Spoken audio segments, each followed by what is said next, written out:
الحمدللہ رب العالمین والصلاة والسلام علی سید المرسلین اما بعد فاعوذ باللہ من الشیطان الرجیم بسم اللہ الرحمن الرحیم الصلاۃ والسلام علیک یا رسول اللہ وعلی آلک واصحابک یا حبیب اللہ الصلاۃ والسلام علیک یا نبی اللہ وعلی آلک واصحابک یا نور اللہ نویت سنت الاعتکاف فرمان مصطفیٰ صلی اللہ تعالیٰ علیہ وآلہ وسلم جنहिं मूं ते एॾा भेरा दुरूद पाक पढ़ियो अल्लाह तबारक व ताला उन ते 100 रहमतूं नाज़िल फरमाए थो। सल्लू अलल हबीब सल्लल्लाहु ताला अला मुहम्मद सल्लल्लाहु ताला अलैहि वआलिहि वसल्लम। क़ुरान करीम में हिकु सूरत आहे सूरह अंबिया। हिन मुबारक सूरत में कई अंबिया किराम अलैहिमुस्सलातु वस्सलाम जो तज़किरो आहे। हिन में ख़ासि तौर ते अंबिया किराम अलैहिमुस्सलातु वस्सलाम जो ही वसफ़ बयानु थियो आहे त अल्लाह पाक जा प्यारा नबी अल्लाह पाक जे हुज़ूर दुआऊं कंदा हुया। का मुश्किल हूंदी हुई, का परेशानी हूंदी हुई, उन्हनि जी तवज्जो जो मर्कज़ अल्लाह पाक जी ज़ात हूंदी हुई। हीअ अल्लाह पाक खे पुकारींदा रब जे हुज़ूर दुआऊं कंदा हुआ। हज़रत नूह अलैहिस्सलाम तक़रीबन 950 साल पंहिंजी क़ौम खे नेकी जी दावत ॾिनी, पर उन्हनि बदबख़्त काफ़िरनि ईमान न आंदो। बदबख़्त पाण अलैहिस्सलाम खे माअज़ल्लाह तकलीफ़ ॾींदा, जिस्मानी तशद्दुद बि कंदा हुया। आख़िरकार हज़रत नूह अलैहिस्सलाम अल्लाह करीम जी बारगाह में दुआ कई। अल्लाह पाक क़ुरान पाक में फ़रमाए थो, पोइ असां संदसि दुआ क़बूल फ़रमाई ऐं उन जे घर वारनि खे वॾे ग़म खां निजात ॾिनी। हज़रत नूह अलैहिस्सलाम जी हिन दुआ जे नतीजे में काफ़िरनि ते तमामु वॾे सैलाब जो अज़ाब आयो ऐं उन्हनि खे तबाह ऐं बर्बाद कयो वियो। अहिड़ी तरह हज़रत अयूब अलैहिस्सलाम ते आज़माइश आई। पाण दुआ कयूं, तर्जुमो कंज़ुल इरफ़ान, बेशक मूंखे तकलीफ़ पहुती आहे ऐं तूं समूरनि रहम करण वारनि खां वधीक रहम करण वारो आहीं। संदन दुआ क़बूल थी। अल्लाह पाक फ़रमायो, पोइ असां उन जी दुआ क़बूल कई। पोइ जेका उन ते तकलीफ़ हुई उहा असां टारे छॾी ऐं असां पंहिंजे तरफ़ां महिरबानी फ़रमाई ऐं इबादत गुज़ारनि खे नसीहत जी ख़ातिर अयूब खे उन जा घर वारा ऐं उन सां गॾु एतिराई ॿिया अता कया। हज़रत यूनुस अलैहिस्सलाम ते आज़माइश आई। पाण मच्छी जे पेट में हलिया विया हुआ। पाण अलैहिस्सलाम उतां अल्लाह पाक खे पुकारियो। अल्लाह पाक फ़रमायो, तर्जुमो कंज़ुल इरफ़ान, पोइ असां उन जी पुकार ॿुधी वरिती ऐं उन खे ग़म खां निजात ॾिनी ऐं असां ईमान वारनि खे ईअं ई निजात ॾींदा आहियूं। हज़रत ज़करिया अलैहिस्सलाम वटि औलाद न हुई। पाण पौढ़ाइप जी उमिरि ताईं पहुची चुका हुआ। संदन घरवारी हज़रत ईशा रहमतुल्लाह ताला अलैहा बि संड थी वियूं हुयूं। हिन हालत में हज़रत ज़करिया अलैहिस्सलाम दुआ कई, ए मुंहिंजा रब, मूंखे अकेलो न छॾ ऐं तूं सभ खां बहितर वारिस आहीं। अल्लाह पाक फ़रमायो, पोइ असां उन जी दुआ क़बूल कई ऐं उन खे यहया अता फ़रमायो ऐं उन जे लाइ उन जे घर वारे खे क़ाबिल बणाए छॾियो।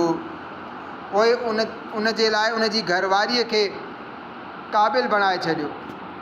सुभान अल्लाह। ए आशिकान रसूल, ही अंबिया किराम अलैहिमुस्सलातु वस्सलाम आहिनि। सभिनी खां बुलंद रुतबे वारा आहिनि। उन्हनि खे जॾहिं बि परेशानी ईंदी हुई, मुश्किल ईंदी हुई, ही अल्लाह करीम खे पुकारींदा हुआ, उन जी तरफ़ मुतवजह थींदा हुया, उन्हीअ जे हुज़ूर हाज़िर थींदा हुया, अर्ज़ु कंदा हुया ऐं कहिड़े अंदाज़ में दुआ घुरंदा हुया। अल्लाह पाक फ़रमाए थो, ऐं असांखे वॾी उमीद ऐं वॾे ख़ौफ़ सां पुकारींदा हुया ऐं असांजी दरबार में दिलि सां झुकण वारा हुआ। हीअ आहे उहा बुनियादी ॻाल्हि जंहिंजी असांजे मुआशिरे में कमी आहे। असां तवज्जो इल्लाह खां महरूम आहियूं। असां अल्लाह पाक खे नाहियूं पुकारींदा, उन जे हुज़ूर में सही अंदाज़ सां दुआ नाहियूं कंदा। ही अंबिया किराम अलैहिमुस्सलातु वस्सलाम जी सुन्नत आहे त हू दुआ कंदा हुआ। कीअं कंदा हुया? अल्लाह पाक जी खुफ़िया तदबीर खां डिॼंदे, उन जी रहमत ते भरोसो कंदे, पूरी रग़बत सां आजिज़ी कंदे। काश असांखे बि हिन अंदाज़ में दुआऊं घुरण, पंहिंजे अल्लाह पाक जे हुज़ूर गिड़गिड़ाइण जी तौफ़ीक़ नसीब थी वञे। प्यारा इस्लाम भाइयो, यादि रखो असां इंसान आहियूं ऐं बज़ाहिर असां वटि ज़िंदगी गुज़ारण ऐं पंहिंजा मसइला हल करण जे लाइ कई असबाब आहिनि, पर हीअ बि हक़ीक़त आहे त असांजा असबाब तमामु महदूद आहिनि। कई दफ़ा ज़िंदगी में अहिड़ा मौक़ा ईंदा आहिनि जो असांजूं तमामु उमेदूं ख़तमु थी वेंदियूं आहिनि, असांजे लाइ सभई दरवाज़ा बंदि थी वेंदा आहिनि। कई दफ़ा थोरे पैसनि जी हाजत पेश अचे त कॾहिं कॾहिं मायूसी थी वेंदी आहे। पानो भाउ सां उमेद लॻाईंदो आहे पर भाउ खां कर्ज़ु नाहे मिलंदो। कंहिं सेठ साहिब ते नज़र पवंदी आहे, सेठ साहिब बि माज़रत करे छॾींदो आहे। दोस्त अहबाब बि मतलूबा रक़म जो इंतज़ाम न आहिनि करे सघंदा। अहिड़े वक़्त में असांजे लाइ सभई दरवाज़ा बंदि थी वेंदा आहिनि, का उमेद बाक़ी नाहे बचंदी।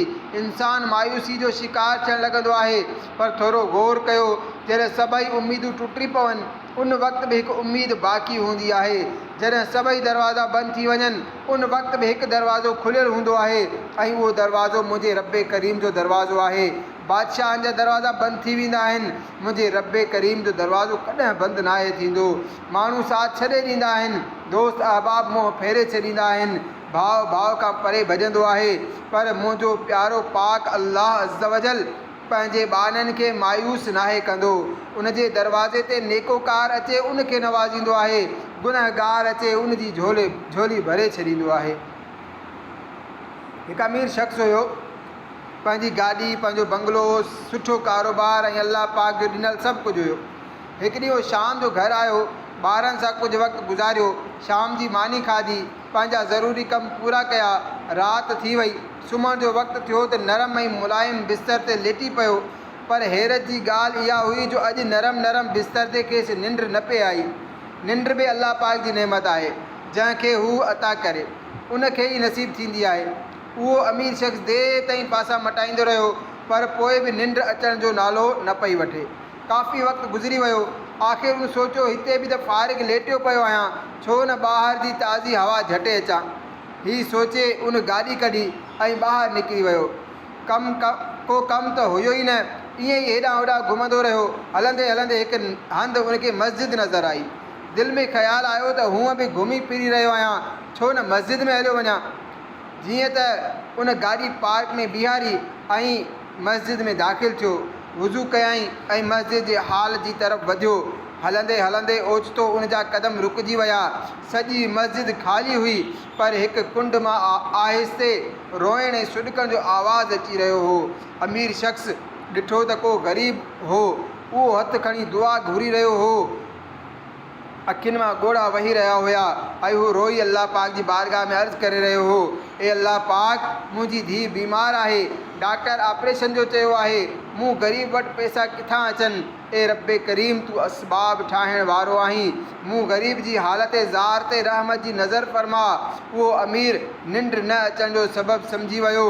हू ग़रीब जे वेझो वियो, खेसि खीसे में जेतिरी रक़म हुई कढी करे उनखे ॾिनी ऐं पंहिंजो कार्ड ॾींदे चयाईं, हींअर मूं वटि रक़म एतिरी आहे, वधीक ज़रूरत पए त हिन एड्रेस ते अची वञिजांइ। ग़रीब माण्हू जेतोणीकि ग़रीब हो, पर उन जी दिलि लालच खां पाक हुई। उन कार्ड वापसि ॾेई छॾियो। मोहतरम, मूं वटि पहिरियां ई हिकु एड्रेस मौजूदु आहे। अमीर शख़्स हैरत मां पुछो, उहा कंहिंजी एड्रेस आहे? जेकर तो वटि एड्रेस हुई त उते छो न वई? ग़रीब इंसान सादगी सां चयो, उहो ई जंहिं अॼु हिन वक़्तु अव्हां खे मूं ॾे मोकिलियो आहे। मां उन्हीअ जे दरवाज़े ते वेठो आहियां। अॼु मुंहिंजी ज़रूरत पूरी थी वई, ॿीहर जॾहिं ज़रूरत पवंदी त वरी इन्हीअ ई दरवाज़े ते अची वेंदुसि। क्यों कर न मेरे काम बने गैब से हसन, बंदा भी तो हूँ कैसे बड़े कार साज का। ए आशिकाने रसूल, ॾिठो असांजा सबब महदूद आहिनि, असांजूं उमेदूं ख़तमु थी वेंदियूं, बज़ाहिर दरवाज़ा बंदि थी वेंदा आहिनि। मुश्किल परेशानी ईंदी आहे त दिमाग़ कमु करणु छॾे ॾींदो आहे, ताक़त कुवत राब्ता कुझु कमु न आहिनि ईंदा। अहिड़े वक़्त में सिर्फ़ु हिकु ई सहारो हूंदो आहे, ऐं उहो कहिड़ो आहे? मुंहिंजे प्यारे पाक अल्लाह अज़्ज़ वजल जी पाक बारगाह। उन दरवाज़े खां को मायूस नाहे वेंदो। उते झोलियूं भरिजंदियूं आहिनि, हिते ख़ैरात मिलंदी आहे, ऐं अहिड़े अंदाज़ सां मिलंदी आहे, अहिड़ी जॻह तां मिलंदी आहे जो जितां बाने जो वहम ऐं गुमान बि नाहे हूंदो। हज़रत बिकर बिन अब्दुल्ला रहमतुल्लाह ताला अलैह फरमाईंदा, अॻूणे ज़माने में हिकु बादशाह हो जेको गैर मुस्लिम बि हो ऐं तमामु वॾो ज़ालिम बि हो। उन दौर जा जेकी ईमान वारा हुआ उन्हनि सां बादशाह जी जंग थी। बादशाह खे ज़बरदस्त शिकस्त जो मुंहुं ॾिसणो पियो। ईमान वारनि खे अल्लाह पाक कामयाबी अता फ़रमाई। पोइ उन बादशाह खे क़ैद कयो वियो। हाणे उन बादशाह जे बाबति सलाह मशवरो थियो त हीउ बादशाह तमामु वॾो ज़ालिम आहे, हिन माण्हुनि ते तमामु घणा ज़ुल्म कया आहिनि ऐं गैर मुस्लिम बि आहे, हिन खे सख़्त खां सख़्तु सज़ा ॾिनी वञे। सलाह मशवरे खां बाद हीउ तइ थियो त बाहि ॿारी वञे, उन ते हिकु वॾे ट्रामे जी देग रखे करे बादशाह खे उन देग में विधो वञे। ईअं बादशाह सड़ी करे दर्दनाक मौत मरी वेंदो। उन मशवरे ते अमल कयो वियो। बाहि ॿारी वई, बाहि जे मथां ट्रामे जी देग रखी वई ऐं बादशाह खे उन में विधो वियो। आहिस्ता आहिस्ता देग गरम थियणु शुरू थी। देग गरम थी त उन जी गरमाइश सां बादशाह जो जिस्म सड़णु लॻो। हाणे बादशाह पंहिंजे कूड़नि खुदाउनि यानी जिन जी हू इबादत कंदो हो उन्हनि खे हिकु हिकु करे पुकारणु लॻो। ज़ाहिर आहे उहे ख़ुदा कूड़ा हुआ, उहो बादशाह धोखे में हो। जंहिंजे अॻियां सॼी ज़िंदगी मथो झुकाईंदो रहियो उहे हक़ीक़त में ख़ुदा हुआ ई न। उहे मदद कीअं कनि? बादशाह हिकु हिकु पुकारींदो रहियो पर कंहिंजी बि तरफ़ां जवाबु न आयो। उन जे कूड़नि खुदाउनि मां को बि उनखे बचाए न सघियो। हाणे बादशाह जे दिलि में ख़्यालु आयो।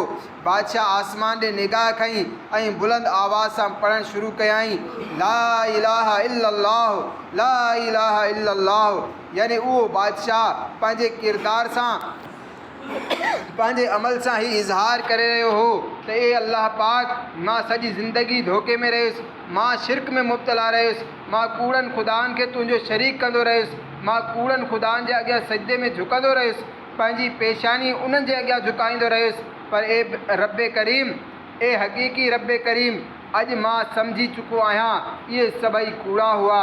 ए अल्लाह पाक, अॼु मां तुंहिंजे अॻियां मथो झुकायां थो, तुंहिंजे हुज़ूर हाज़िर थियां थो। ॼण त उहो बादशाह पंहिंजे अमल सां ई चई रहियो हुयो, लब्बैक लब्बैक अल्लाहुम्मा लब्बैक, मां हाज़िर आहियां, ए अल्लाह मां हाज़िर आहियां।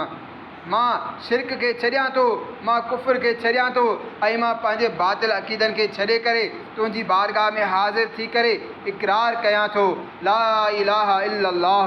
हाणे बादशाह दिल ला इलाहा इल्लल्लाह पढ़णु शुरू कयो। हज़रत बिकर बिन अब्दुल्लाह रहमतुल्लाह ताला अलैह फरमाइनि था, अल्लाह पाक एॾो मींहुं वसायो जो सॼी बाहि विसामी वई। पोइ ओचितो तेज़ तूफ़ान हलियो, एतिरो तेज़ तूफ़ान हलियो जो बादशाह समेत पूरी देग खे उॾराए खणी वियो। हाणे देग उॾामी पई, बादशाह उन देग जे अंदरि आहे ऐं पढ़ी रहियो आहे, ला इलाहा इल्लल्लाह, ला इलाहा इल्लल्लाह। ईअं ई बादशाह पढ़ंदो रहियो ऐं तूफ़ान उनखे ऐं देग खे परे हिकु ॻोठ में खणी वियो। जंहिं ॻोठ में वञी देग ज़मीन ते लथी उहो ॻोठु गैर मुस्लिमनि जो ॻोठु हो। हाणे जॾहिं गैर मुस्लिमनि ला इलाहा इल्लल्लाह जूं सदाऊं ॿुधियूं त भॼी करे तलवारूं म्याण मां कढी आया। पर जॾहिं उन्हनि ॾिठो त हिकु देग उॾामी आई आहे, उन में हिकु शख़्स आहे, उहो ला इलाहा इल्लल्लाह जो विर्द करे रहियो आहे, त उन्हनि खे कुझु हैरानी थी त हीअ देग कीअं उॾामंदी आई। त उन्हनि बादशाह खां सॼी कहाणी पुछी, सॼो वाक़ियो पुछियो। जॾहिं बादशाह पंहिंजो सॼो वाक़ियो ॿुधायो त गैर मुस्लिमनि जो सॼो ॻोठु कलमो पढ़ी मुसलमान थी वियो। सुभान अल्लाह। प्यारा इस्लामी भाइरो, ॾिठो अवां, जेको बानो सचे दिलि सां अल्लाह पाक जी तरफ़ मुतवजह थींदो आहे, अल्लाह पाक जी तरफ़ रुजू कंदो आहे, सची दिलि सां अल्लाह पाक खे पुकारींदो आहे, अल्लाह पाक उन बाने जे लाइ कहिड़ा कहिड़ा सबब पैदा कंदो आहे। पर अफ़सोस जी ॻाल्हि आहे, अॼु असांजी ज़िंदगी मां हीअ ॻाल्हि घटि थींदी पई वञे त असां ॼाणूं था असां वटि असबाब महदूद आहिनि, असां ॼाणूं था असां मुहताज आहियूं, असां ॼाणूं था त असां ते मुश्किलातूं ईंदियूं आहिनि, पर दुआ करण में ॾाढी सुस्ती थींदी आहे। अल्लाह पाक जी बारगाह खां मदद घुरण जो रुझान बि असांजे मुआशिरे में घटि थींदो पियो वञे। दुनिया में तमामु वॾा टेस्ट थींदा आहिनि। अचो कुझु घड़ियुनि जे लाइ असां पंहिंजी हिकु टेस्ट कयूं था। असां मां हर हिकु पंहिंजे दिलि में थोरो गौर करे त जॾहिं असां ते का परेशानी ईंदी आहे त असांजी दिलि में सभिनी खां पहिरियों सुवालु कहिड़ो ईंदो आहे? आम तौरु हालात ई हूंदा आहिनि त जेकॾहिं बीमारी अचे त असांजी दिलि में सभ खां पहिरियों ख़्यालु डॉक्टर जो ईंदो आहे। जेकॾहिं कानूनी मसइलो बणिजी वञे त पहिरियों ख़्यालु वकील जो ईंदो आहे। जेकॾहिं पैसनि जी ज़रूरत पइजी वञे त पहिरियों ख़्यालु पंहिंजे भाइरनि दोस्तनि अज़ीज़नि जो ईंदो आहे। हर हिकु पंहिंजे दिलि खां पुछे छा ई आहे। शायदि असां मां कई माण्हुनि खे जवाबु हा में ई मिलंदो त हाओ ईअं ई आहे। मुश्किल ऐं परेशानी जे वक़्तु असांजे दिलि में पहिरियों ख़्यालु दुनिया जे ज़ाहिरी असबाब जो ईंदो आहे। हीअ बि जेतोणीकि गुनाह न आहे, बाक़ी हिकु मुसलमान जी शान हीअ आहे त उनखे परेशानी अचे, मुश्किल अचे, बीमार थिए, को मसइलो बणिजी वञे या ख़ुशी मिले, हर हाल में उनखे सभ खां पहिरियों ख़्यालु पंहिंजे रब जो अचणु घुरिजे। सभिनी सबबनि जी अहमियत पंहिंजी जॻह। बीमार थियूं त दवा बि वठणी आहे, मुश्किल अचे त ॿाहिरनि दोस्तनि वग़ैरह खां मदद घुरण बि पंहिंजी जॻह ते दुरुस्त आहे, पर ही सभु ॿिए दर्जे जूं शयूं आहिनि। हिकु मुसलमान जी पंहिंजे रब करीम सां अहिड़ी लो लॻल हुजे जो कुझु बि थिए, कहिड़ी बि हालत हुजे, उन जे दिलि में पहिरियों ख़्यालु अलाह पाक जो अचे। अलाह तबारक